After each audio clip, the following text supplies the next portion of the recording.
ஆமா நம்ம கேசு லட்சும் சித்துவை தேடி போயிட்டு திரும்பி வரவே இல்லைல்ல. ആ പാവം കൊച്ചിനെ രണ്ടെണ്ണം കൂടിയിട്ട് തട്ടി കളിക്കുക. രണ്ടുപേരും വലിയ കലാകാരാണെന്നുള്ളേ ഒരു ചെറിയ അഹങ്കാരമുണ്ട്. അല്ല അതല്ലാന്ന് പറയാനും പറ്റത്തില്ല. അയ്യോ വിറ്റെന്ന് പറഞ്ഞാലും പോലെ തീരെ വിറ്റ്. എന്തോന്നാ പിള്ളേരെ നിങ്ങൾ എന്നോട് അവിടെ പോയേക്കുമായിരുന്നു? അമ്മുമ്മേ, ഇവിടുന്ന് ഒരാള് ജുബയും കണ്ണടയൊക്കെ ഇട്ട് ഒരു കവി പുറത്തേക്ക് പോയില്ലായിരുന്നോ? അതാ പാറമടയുടെ മുക്കില് മൂലയിലിരുന്ന് കവിത എഴുതുന്നുണ്ട്. ഞങ്ങളങ്ങനെ നൈസിൽ പുറകെ വെച്ചങ്ങ് പിടിച്ച് കുറച്ച് നേരത്തെ നമുക്ക് ബോറടിച്ചപ്പോ നമ്മളിങ്ങ് വന്നു. എന്നിട്ട് സിദ്ധു കവിത എഴുതിനാനാ? കവിതയാണോന്ന് അറിയാൻ പാടില്ല, എന്തൊക്കെയോ കുത്തി കുറിക്കുന്നുണ്ടായിരുന്നു. നോക്കിക്കോ, മിക്കവാറും വരെ സിനിമാ പാട്ട് വരിക എഴുതിക്കൊണ്ട് വരാൻ പോകുന്നത്. ഇന്ന് ഞാൻ കളിയാക്കി കൊല്ലും. എന്നതാ പിള്ളേരെ കൂടുതൽ അങ്ങ് ഓവറാക്കല്ലേ. കുറച്ച് അടങ്ങ് കുറച്ച്. പാവണ്ടാസി. അയ്യേ, അത്ര പാപമൊന്നുമല്ല. ഇവിടെ കിടന്ന് എന്തൊരു ഡയലോഗ് അടിയായിരുന്നു. ഇവിടെ കോളേജിലെ കവിയാണ്, കഥ എഴുതിയിട്ടുണ്ട്, കവിത എഴുതിയിട്ടുണ്ട്. ആനയാണ്, തേങ്ങയാണ്, ചേനയാണെന്നൊക്കെ പറഞ്ഞോണ്ടേ.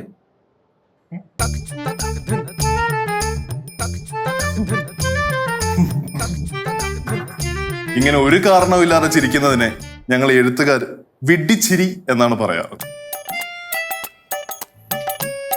കേട്ടോ പറയുകയാണ്ടി, പൂക്കളോടും പുഴകളോടും സല്ലപിച്ച് പുല്ലിനോടും പുഴുക്കളോടും കഥ പറഞ്ഞ് ആകാശത്തിന്റെ നിറകയിൽ ഇണയെ തേടി പറക്കുന്ന കിളികളോട് സല്ലപിച്ചാണ് മഹാകവി കുഴിപ്പള്ളൻ ഈ കവിത എഴുതിയത്. എന്നിട്ട് എന്താണ് ആ കവിതയിൽ എഴുതിയിരിക്കുന്നത് അദ്ദേഹം? എന്റെ കൃതികൾ മറ്റുള്ളവരെ കാണിക്കുന്നതിൽ എനിക്ക് ബുദ്ധിമുട്ടുണ്ട്. വല്ലോ എഴുതിയാലല്ലേ കാണിക്കാൻ പറ്റുള്ളൂ. എഴുതിയിട്ടൊക്കെ ഉണ്ടാവൂടാ, പുറത്ത് കാണിക്കാൻ കുഴപ്പമില്ലായിരിക്കും.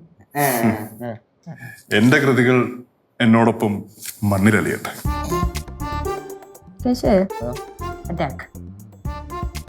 കൊണ്ടുവന്നു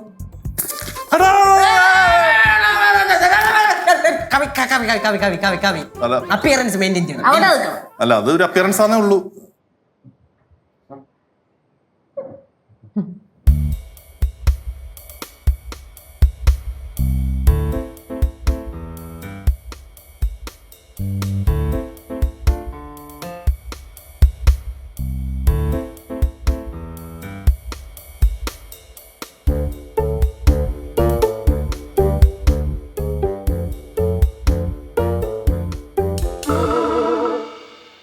എന്താടാ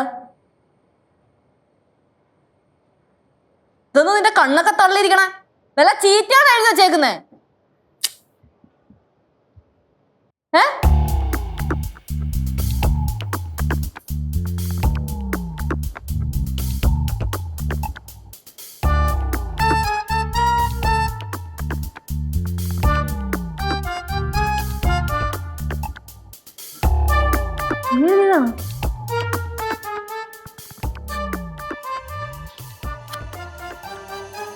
എന്താ ചേച്ചി ഉറക്കെ വായിച്ചോട് കേക്കട്ടെ. വായിക്കട്ടെ. വായിക്കുമോളെ? വായിക്കണമെന്നില്ല. എന്നാലും ലക്ഷ്മോളെ വായിക്കും, ഉറക്കെ വായിക്കും. വെട്ടിത്തിളങ്ങുമീ വെയിലിൽ പച്ചപ്പട്ടാകും ഇലകൾ തൻ തണലിൽ കിളിയൊന്ന് കുളിരാകും പുഴയിൽ മുങ്ങിക്കുളിച്ചൊരു ചില്ലയിൽ പതിയെ ഇരുന്നൊന്നു പാടി ഇണ കേൾക്കാനാണെന്നു തോന്നി. ഇതെഴുതുന്നൊരൻ ഹൃദയമാം കിളിയും തേടുന്നു ആരെയോ ചുറ്റും.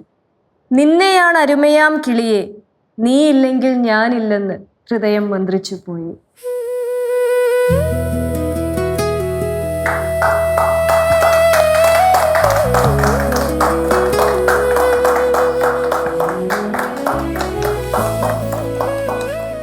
അലയോ പൊളിച്ചളിയാ, അളയത് ആരോ എഴുതിയേ?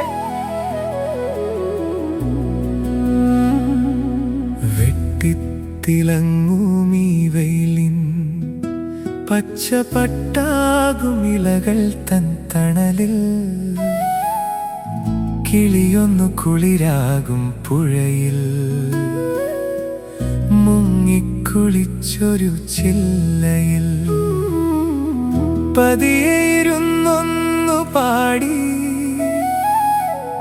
ഇണ കേൾക്കാനാണെന്ന് തോന്നി.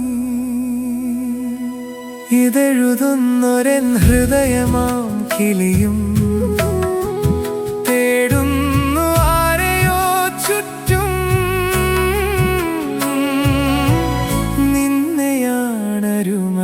നിന്നെയാണരുമയാം കിളിയേ, നീയില്ല എങ്കിൽ ഞാനില്ല എന്ന് ഹൃദയം മന്ത്രിച്ചു പോയേ.